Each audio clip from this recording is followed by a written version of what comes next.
యేసే మార్గం, నిన్ను విడువడు ఎడబాయడు. ఈ రోజు దేవుని వాగ్దానం. మీ కుటుంబాన్ని దీవించి ఆశించును గాక. ప్రతి ఒక్కరికి వెరీ గుడ్ మార్నింగ్ అండి. ఎంతమంది అయితే ఉదయకాల వాగ్దానం వింటున్నారో మీ జీవితంలో మీ కుటుంబంలో అనేక మేలులతో అనేక ఆశీర్వాదాలతో నింపాలని మనసారా కోరుకుంటున్నాను. మరి మీరందరూ హ్యాపీగా ఉండాలని మనసారా కోరుకుంటూ ప్రార్థించుకుందాం. స్తోత్రం పరిశుద్ధాత్ముడు యేసయ్య వాగ్దానం ద్వారా మీరు మాట్లాడి బలపరిచి స్థిరపరచమని యేసు నామములో అడుగుచున్నాను తండ్రి. ఆమేన్. హల్లెలూయా. ఈ రోజు దేవుడు మనకిచ్చే వాగ్దానం ఏంటంటే సామెతలు 16:20 ఉపదేశమునకు చెవియొగ్గువాడు మేలు నొందును, యెహోవాను ఆశ్రయించువాడు ధన్యుడు. హల్లెలూయా. చూడండి, ఈరోజు దేవుడు మీతో మాట్లాడేదే మాట ఏంటంటే ఉపదేశమునకు చెవియొగ్గువాడు. హల్లెలూయా. దేవుడు చెప్పే ప్రతి మాట ప్రతి ఉపదేశాన్ని మనం ఏం చేయాలంట? వినాలంట. చాలా మంది చెవులు ఉంటాయి కానీ వినరండి. హల్లెలూయా.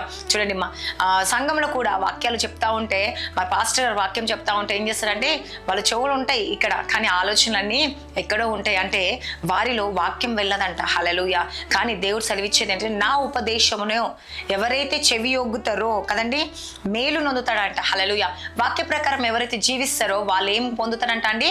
మేలు పొందుతారంట. హల్లెలూయా. ఈరోజు దేవుడు మీతో మాట్లాడుతూ ఉన్న ప్రతి మాట మనం వినాలంట అండి. ప్రతి మాట వినడమే కాకుండా మన హృదయంలో కదండి అవి నిలిచిపోవాలంట. దాని ప్రకారం మనం నడుచుకోవాలి.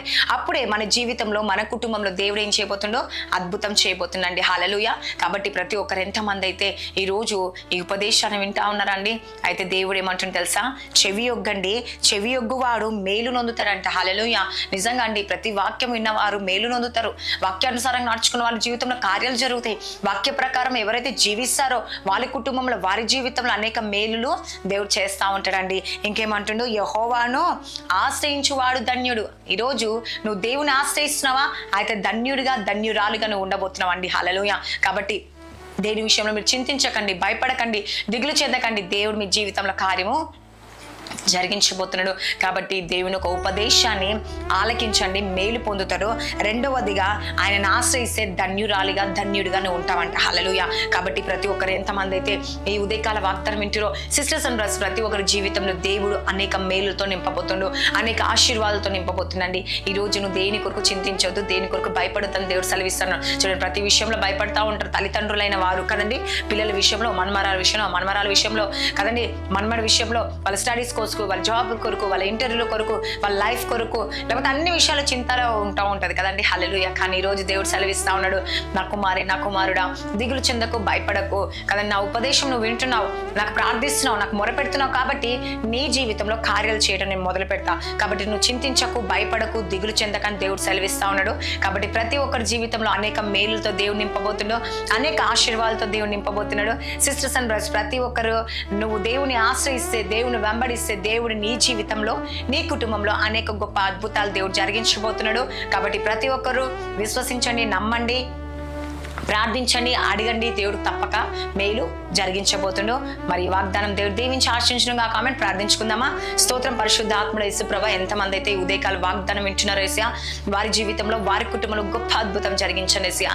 ఈరోజు ఎంతమంది మ్యారేజ్ డే నాయన బర్త్డే జరుపుకుంటున్న ఈ సంవత్సరం అంతా వాళ్ళని దీవించండి, ఆశ్రయించండి, పోషించండి, సంరక్షించండి యేసయ్యా. వారికి ఉన్న అవసరాలన్నీ తీర్చండి యేసయ్యా. ప్రతి ఆటంకాలు తొలగించండి యేసయ్యా. ప్రతి దురాత్మ శక్తుల నుంచి విడిపించండి యేసుప్రభా. వారి జీవితంలో, వారి కుటుంబంలో అనేక మేలులతో నింపండి, అనేక ఆశీర్వాదాలతో నింపండి యేసుప్రభా. నువ్వే సహాయం దయచేయండి యేసుప్రభా. ఎంతమంది అయితే నన్ను ఐసీలో ఉన్న స్వస్థత విడుదల దయచేయండి యేసయ్యా. ఎంతమంది గర్భఫలం లేదో గర్భఫలం దయచేయండి యేసయ్యా.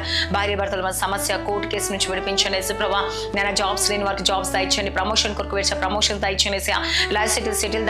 స్కూల్స్, కాలేజ్, జాబ్ రాకపోకలు తోడుగా ఉండండి యేసయ్యా. ప్రయాణం తోడుగా ఉండండి యేసయ్యా. ఎంతమంది ఎగ్జామ్స్ రాశారో ప్రిపేర్ అవుతున్నారో వాళ్ళందరినీ జ్ఞాపకం చేసుకోండి. మంచి మార్క్స్ వాళ్ళు పాస్ అవుట్కు సహాయం చేయండి. వారి జీవితంలో, వారి కుటుంబంలో గొప్ప అద్భుతాలు చూడును గాక యేసయ్యా. నా దేవా, నువ్వే సహాయం దయచేయండి. ప్రతి శోధన, ప్రతి వేదన కొట్టివేయండి, ప్రతి మంత్రాలు, ప్రతి చీకటి శక్తులు కొట్టివేయండి యేసయ్యా. ప్రతి ఒక్క అంధకార శక్తుల నుంచి విడిపించండి. శాంతి, సమాధానం, నెమ్మది కలిగచేయండి యేసుప్రభా. నైనా దేవా, నువ్వే సహాయం దయచేయండి. దేవాకు ప్రతి సమస్య నుంచి విడుదల కలిగచేయండి యేసయ్యా. మరి ఇంట్లో ఉన్న ఆర్థిక ఇబ్బందులు, పరిస్థితులు, తాగుడు, వ్యసనాలకు అన్నిటి నుంచి విడిపించండి యేసయ్యా. అమాస, పుణ్యం, పౌర్ణమి, కృష్ణ, మంత్రశక్తులు, చీకటి శక్తులు, అంధకార శక్తులు, దురాత్మ శక్తుల నుంచి విడిపించండి యేసుప్రభా. రక్షణ భాగ్యం, రక్షణ దయచేయండి. నన్ను ఎవరైతే మందిరానికి వెళ్తారో మందిరానికి వెళ్ళటకు సహాయం చేయండి. కుటుంబ ప్రార్థనలు చేసుకోవాలి యేసుప్రభా. నన్ను నువ్వే సహాయం దయచేయండి. బిజినెస్ లో మంచి లాభాలు దయచేయండి యేసయ్యా. లైఫ్ సెటిల్ దయచేయండి యేసుప్రభా. ఇంకెవరు ఏ సమస్య కొరకు బాధపడుతున్న అన్ని సమస్యల నుంచి వారిని విడిపించి అద్భుతాన్ని ఆశ్చర్య మేలు జరిగించమని నజరేయుడైన యేసుక్రీస్తు నామంలో అడుగుచున్నాను తండ్రి. ఆమెన్. God bless you. Praise the Lord అందరికీ.